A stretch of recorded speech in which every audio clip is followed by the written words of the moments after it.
The Ford Granada, the first generation, sold extremely well for Ford Motor Company.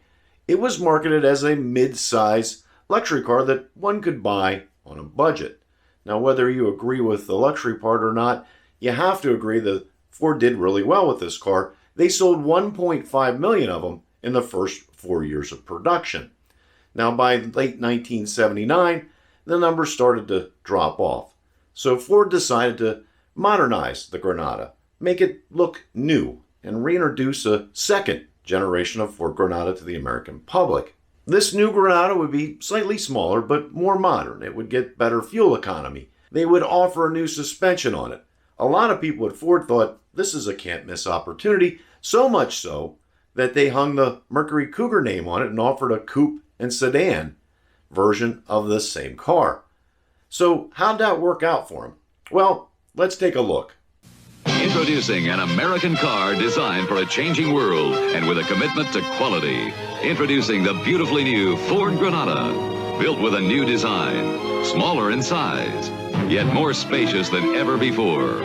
Built with Granada's highest mileage ratings ever. And built with Ford's quality control system. 38 different inspectors examine every single car. The new Granada. Built for a changing world from Ford.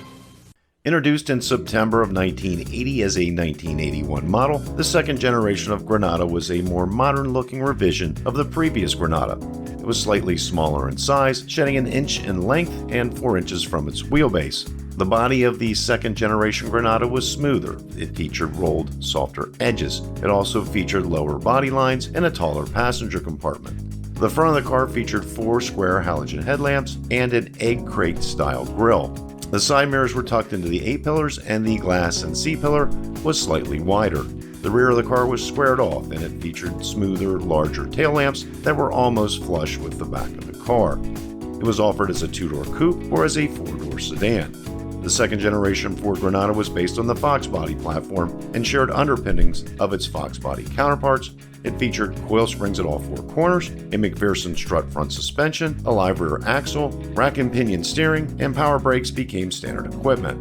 The standard power plant was the 86 horsepower, 2.3-liter Lima inline 4-cylinder. This was mated to a manual 4-speed transmission. Optional power plants included the 94 horsepower 3.3-liter straight 6 and the 119 horsepower 4.2-liter V8. A C4 automatic transmission was mated to the optional power plants. The base trim was the Granada L. The mid-level offering was the Granada GL, and the Granada GLX became the top trim level. 1981 saw Mercury expand the Cougar line, replacing the Monarch with Cougar branded Granadas. The 1981 Cougar 2-door coupes and 4-door sedans sported a unique Mercury grille, hood ornament, wheel covers, and various Mercury and Cougar badges throughout. Trim levels for these cars were available as a GS or as an LS, which was equivalent to the Granada GLX. Options began to be rolled out in groups such as the Sports Group, which included a console, sport steering wheel, and a performance instrument cluster. Other popular standalone options included remote mirrors, metallic paint, two-tone paint, a vinyl roof, manual air conditioning, tinted glass, a flip-open air roof, rear defroster, tilt steering wheel, speed control, interval wipers, power windows, locks, 4- or 6-way power seats, body side molding, and a choice of wheel covers or aluminum wheels.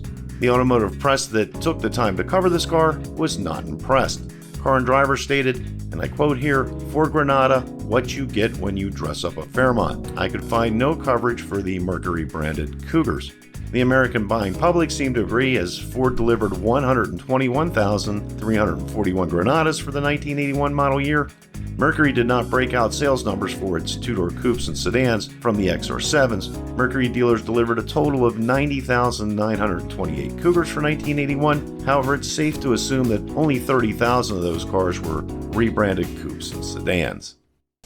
Announcing a great new way to arrive. Look out, world! Ford Granada wagon. Here comes Ford! The first Granada wagon in history has arrived.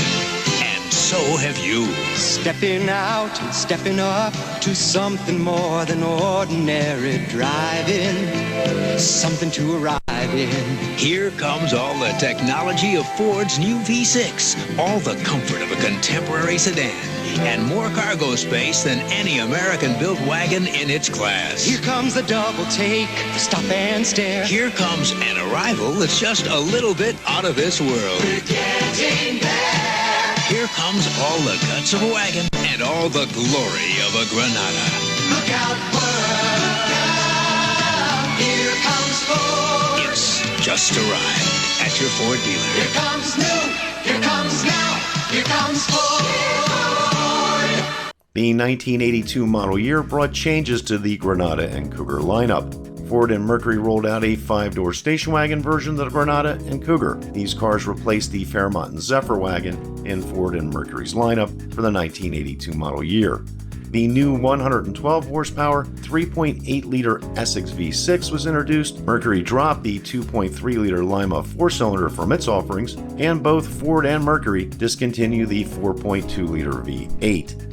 These changes did little to improve Ford and Mercury's sales numbers. Ford dealers delivered 120,323 Granadas in 1982, and Mercury dealers delivered only 73,817 Cougars for the 1980 model year. And while those numbers don't look bad on the surface, they do when one considers those numbers include station wagon sales, and Mercury numbers include the new wagon as well as the XR7.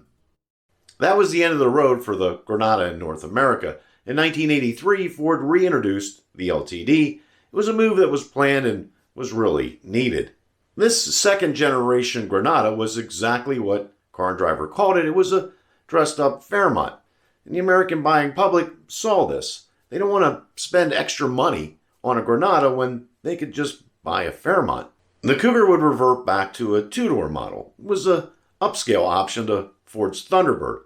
The new LTD was a little bit larger, but it was very popular. It actually doubled the Granada sales numbers. Did you own one of these Granadas or Cougars? Was there something uniquely appealing about these cars that I'm missing?